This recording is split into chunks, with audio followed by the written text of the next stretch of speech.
My name is Alex Kazera, and for my project I'll be giving a presentation on encryption in MySQL, the options that you have, and how to use them. First of all, encryption is very important in any database. It is defined as the process of taking plain text that you want to hide and making it unreadable to all except those with access to a key or password. This is very useful in database security, as you almost always have information in your database that you do not want everyone to have access to. Common examples of this data are passwords, digital signatures, and financial data. With encryption, you can guarantee that the only people that have access to this information are people with knowledge of your own unique key. In MySQL, as in most databases, there are two different encryption techniques. First of all, there is two-way encryption. This technique allows for both encryption and decryption. With that, you can undo any encryption that you place on data, enabling you to again view or alter that data. The second technique is one-way encryption. This process is not able to be undone, and therefore you cannot re-access and change the data. For this reason, the one-way technique is used mostly in password creation or in dealing with digital signatures.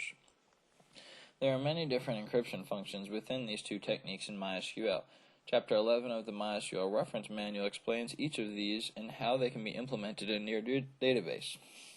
The MD5, SHA1, and encrypt functions stand as the one-way encryption techniques, while the AES and DES functions are the two-way techniques. Each of the three one-way encryption functions work in a similar way, so I'll focus solely on the MD5 command. MD5 encryption uses the hash function to encrypt an arbitrary length plain text message. Hash functions are cryptographic functions that take in plain text and output a fixed size bit string.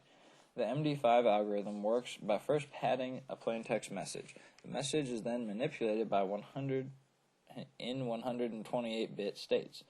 These states are divided into 32-bit words, which go through 4 rounds of being modified. These rounds each consist of 16 operations based on modular addition to encrypt the data. The algorithm then outputs a 128-bit fingerprint that is an encrypted version of the original plain text. MD5 is easy to use in MySQL, as you can encrypt any data simply with one insert command. The password, guess me in this case, becomes encrypted in MySQL, and the output from the first select statement is the fingerprint created by the MD5 hash function.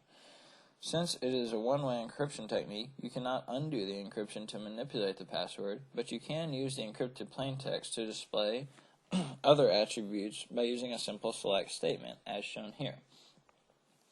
Moving on to two-way encryption in MySQL, we must first look at the DES function. DES was created in 1977 as a block cipher algorithm for encryption. This means it encrypts plain text by dividing the text into certain sized data blocks and encrypting each individually. The DES algorithm uses a 56-bit key to encrypt 64-bit blocks of data. To do this, it uses permutation tables to encrypt both the plain text and the key. Then it puts each block of encrypted plain text through 16 rounds of permutation transformations before it outputs a ciphertext representation of the plain text input. But recently, shortcut attacks have been found to take advantage of a small key size in the DES function to crack the algorithm. These attacks, though, are very sophisticated and still take time, so it is still used in MySQL as an encryption function. To use the DES encrypt function, you need both a crypt string and a key string. The first is the string that you want to be encrypted, and the second is the key that you want to use to encrypt. In this case, you can see that my encrypted string is my password and my key is sample key. Using these in the DES function produces an encrypted version of the my password string, as shown in the first select statement. This encrypted version can only be decrypted with knowledge of a key, and then can be displayed with a select statement at the bottom of the slide. But the safest encryption technique available in MySQL is the AES encryption function. This also uses a block cipher algorithm, but uses a key much larger than that of DES. AES algorithm uses a key of either 128, 192, or 256 bits to encrypt a block of data of size up to 256 bits.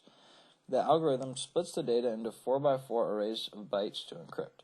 These arrays are put through 4 transformation steps that are repeated a number of times. These steps are subbytes, shift rows, mix columns, and add round key. Each of these steps uses substitutions and permutations to encrypt the block of input data. After these steps are repeated a set number of times, the ciphertext is returned and the input data is fully encrypted. In MySQL, this function is used in a very similar way to DES encrypt. You again need both a crypt string and a key string.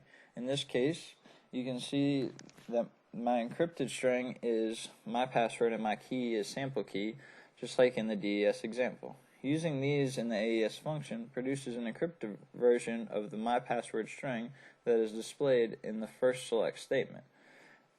The encrypted version can then be decrypted with the knowledge of the key of sample key and then displayed in the second select statement. And these are the ways to encrypt in MySQL, and that is my presentation. Thank you.